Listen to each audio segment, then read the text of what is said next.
പക്ഷെ ഞാൻ ചെയ്ത ലൊക്കേഷൻസിൽ അങ്ങനെ ഒരു സംഭവം ഉണ്ടായിട്ടില്ല.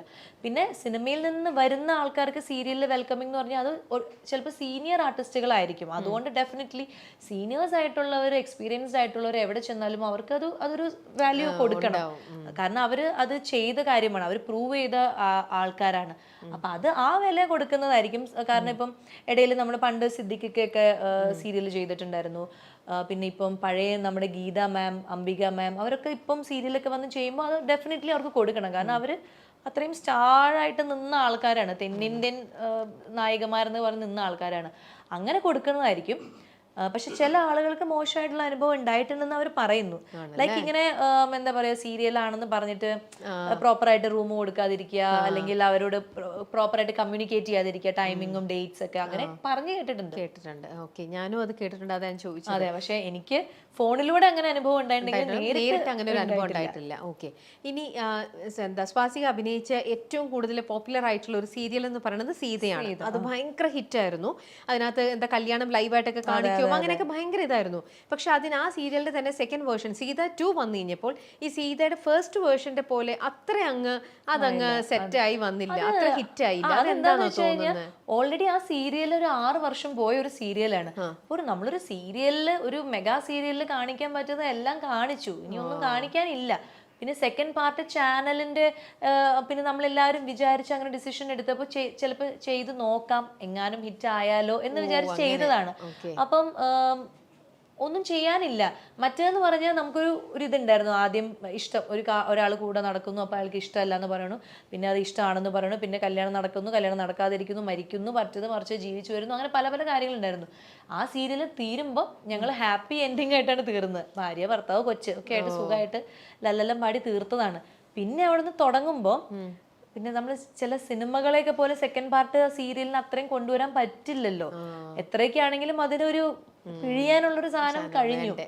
അപ്പം മേ ബി അതായിരിക്കാം ആളുകൾക്ക് അത് അത്രയ്ക്ക് ഇഷ്ടപ്പെട്ടില്ല. പ്രത്യേകിച്ച് കഥയൊന്നും ഉണ്ടായിരുന്നില്ല, അതുകൊണ്ടാണ് അത് ടേക്ക് ഓഫ് ചെയ്യുന്നത്. പക്ഷേ റൈറ്റർ മാറി.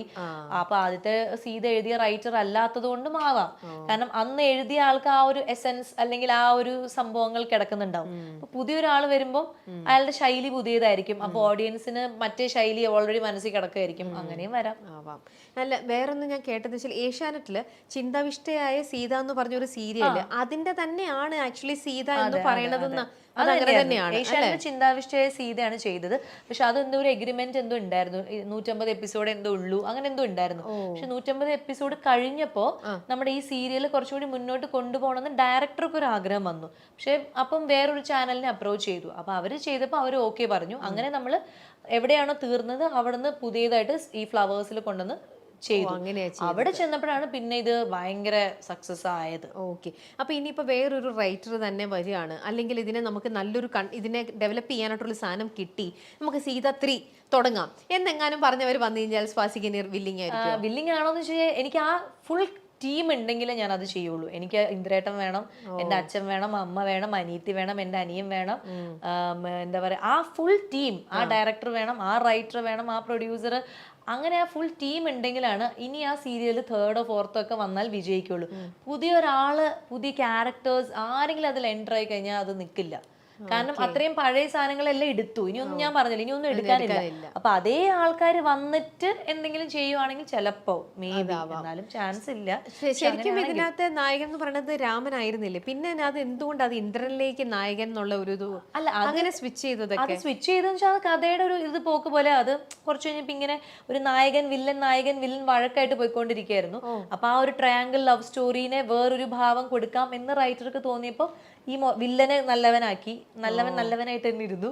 പിന്നെ അങ്ങനെ ഒരു ലവ് സ്റ്റോറി ആയി, പിന്നെ അത് കല്യാണമായി, അത് പ്രശ്നമായി. പിന്നെ രണ്ട് ഭാര്യ ഭർത്താവും വേറെ ജോഡികൾ, രണ്ടുപേർക്കും 2 സ്വഭാവമായിരിക്കും, രണ്ടുപേരുടെയും ലൈഫിന്റെ പെർസ്പെക്റ്റീവ് വേറെ ആയിരിക്കും. അപ്പൊ അങ്ങനെ കഥ പോയി. അപ്പം അങ്ങനെയൊക്കെ ഒരുവിധം എല്ലാം പോയി. അതെല്ലാം ആ റൈറ്ററിന് അപ്പോൾ തോന്നിയതാണ്. ആൻഡ് ഒരു റൊമാൻറ്റിക് ട്രാക്ക് നമ്മുടെ മലയാളം സീരിയലിൽ ഉണ്ടായിരുന്നില്ല. നമ്മുടെ മലയാളം സീരിയലിൽ എപ്പോഴും എന്ന് പറഞ്ഞാൽ അങ്ങനെ തൊടുക അല്ലെങ്കിൽ ഉമ്മ വയ്ക്കുക അങ്ങനെയൊന്നും ഉണ്ടായിരുന്നില്ല. ഹസ്ബൻഡ് വൈഫാണ്, എത്ര സ്നേഹമാണെങ്കിലും ജസ്റ്റ് ഒന്ന് അത്രേ ഉള്ളൂ. അല്ലെങ്കിൽ ഇപ്പൊ ഫസ്റ്റ് നൈറ്റ് കാണിക്കുകയാണെങ്കിലും പാല് കൊടുക്കുന്നു, പാല് കുടിക്കുന്നു, ലൈറ്റ് ഓഫ്, അങ്ങനെയായിരുന്നു സീരിയലിൽ ഉണ്ടായിരുന്നത്. അതിനൊക്കെ ബ്രേക്ക് ചെയ്ത് ഒരു ഭയങ്കര ഒരു ഇന്റിമസി സീൻസ് ഒക്കെ കൊണ്ടുവന്നത് ഈ റൈറ്റർ ആണ്, അല്ലെങ്കിൽ ആ ഡയറക്ടർ അതിനുള്ളൊരു ധൈര്യം കാണിച്ചു, ആ ചാനലിൽ അത് ടെലികാസ്റ്റ് ചെയ്യാൻ ധൈര്യം കാണിച്ചു. അപ്പൊ നമുക്ക് ആ ധൈര്യം വന്നത് എന്താ വെച്ച് കഴിഞ്ഞാൽ നമ്മൾ ഹിന്ദി സീരിയൽസ് ഒക്കെ ഫോളോ ചെയ്യുന്ന മലയാളി ഓഡിയൻസിന്റെ ഇത് എടുത്ത് നോക്കിയപ്പോൾ എല്ലാവർക്കും ഭയങ്കര ഇഷ്ടമാണ്. ഹിന്ദി സീരിയൽ ഫുൾ റൊമാൻസ് ആണ്, വേറെ കഥയൊന്നും ഇല്ല അതിനകത്ത് പ്രത്യേകിച്ച്. മിണ്ടിയ പാട്ട്, ഹിന്ദി സിനിമ പോലെ തന്നെ സീരിയല്. അപ്പൊ നമ്മൾ വിചാരിച്ചു അത് ഇഷ്ടപ്പെടുന്ന ഓഡിയൻസ് അത്രത്തോളം കൂടുതൽ ഉണ്ടെങ്കിൽ നമുക്കും ട്രൈ ചെയ്ത് നോക്കാം എന്ന് വിചാരിച്ചാണ് അങ്ങനെ ഒരു റൊമാൻറ്റിക് ട്രാക്ക് പിടിച്ചത്. അത് പിടിച്ചതുകൊണ്ട് മാത്രമാണ് ഞങ്ങളുടെ സീരിയൽ ഇത്രയും യങ്സ്റ്റേഴ്സിന്റെ ഇടയിലൊക്കെ വൈറലായത്. ഈ റീൽസ് ഉണ്ടാക്കുക, അല്ലെങ്കിൽ ഈ ലോങ് ഡിസ്റ്റൻസ് റിലേഷൻഷിപ്പ്, അല്ലെങ്കിൽ ഹസ്ബൻഡ് വൈഫിന്റെ റിലേഷൻഷിപ്പ്, അതൊക്കെ ബിൽഡ് ചെയ്തത് ആ റൊമാൻസ് വന്നുകൊണ്ടാണ്. നമ്മൾ എല്ലാം ഭയങ്കര കുറച്ചും കൂടി ഒരു സിനിമാറ്റിക് ആയിട്ട് കാണിക്കാനൊക്കെ ശ്രമിച്ചു. പ്രേമമാണെങ്കിലും അതിലെ ഇന്റിമസി ആണെങ്കിലും എല്ലാം. അപ്പം മേ ബി അത് അവർക്ക് ഇഷ്ടപ്പെട്ട് കാണും. ഓക്കെ, അപ്പൊ നമ്മുടെ സ്വാസികയെ ഞങ്ങൾ ഇപ്പോൾ സ്വാസികയുടെ ഏറ്റവും നല്ലൊരു വിശേഷം എന്ന് പറയുന്നത് ഇപ്പോൾ തിരക്ക് പിടിച്ച് വേറൊരു സിനിമ, ആ സിനിമയെ കുറിച്ചും കൂടെ പറഞ്ഞിട്ട് നമുക്ക് നമ്മുടെ ഇന്റർവ്യൂ വൈൻഡപ്പ് ചെയ്യാം. ആ സിനിമയെ കുറിച്ച് പറയുകയാണെങ്കിൽ പേരിട്ടു പേര് ഒരു അന്വേഷണത്തിന്റെ തുടക്കം എന്നാണ്. അതൊരു ഇൻവെസ്റ്റിഗേഷൻ സ്റ്റോറിയാണ്. അപ്പം MA നിഷാദ്, അദ്ദേഹത്തിന്റെ ഫാദർ ഈ ക്രൈം ബ്രാഞ്ചിലൊക്കെ വർക്ക് ചെയ്ത ആളാണ്. അപ്പൊ അദ്ദേഹത്തിന്റെ ഒരു അച്ഛന്റെ കേസ് ഡയറിയിൽ നിന്ന് എടുത്ത ഒരു റിയൽ സ്റ്റോറിയാണ് ഇപ്പൊ നമ്മള് സിനിമയാക്കുന്നത്. അപ്പം നിഷാദ് തന്നെയാണ് ഇതിന്റെ സ്ക്രിപ്റ്റും കാര്യങ്ങളും.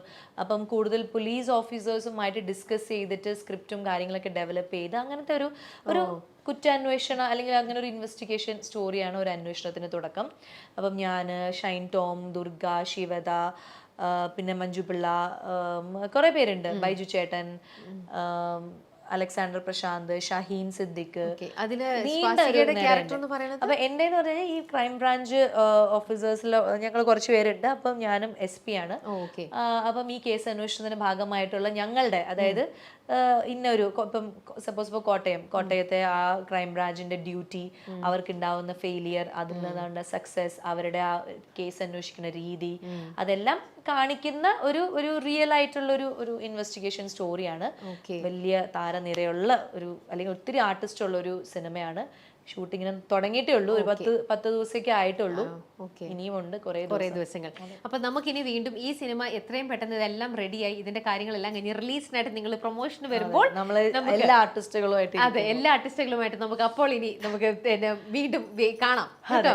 അപ്പൊ എല്ലാവിധ ആശംസകളും നേരുന്നു. രാത്രി ഒരുപാട് ലേറ്റ് ആയെന്ന് അറിയാം, എന്നാലും ഇത്രയും നേരം നമ്മുടെ കൂടെ ഭയങ്കര ഫുൾ സപ്പോർട്ടീവ് ആയിട്ട് തന്നെ സ്വാസിക സഹകരിച്ചു. And all the best. Thank you so much. അപ്പോൾ കാണാം കേട്ടോ. പ്രേമിന് ഞങ്ങളുടെ ലവ്, ഞങ്ങളുടെ അന്വേഷണം പറയാം. പ്രേമിന് പ്രേമം കൊടുക്കുക, ഞങ്ങളുടെ വകയും കൂടെ. ഓക്കെ അമ്മ, അപ്പൊ കാണാം.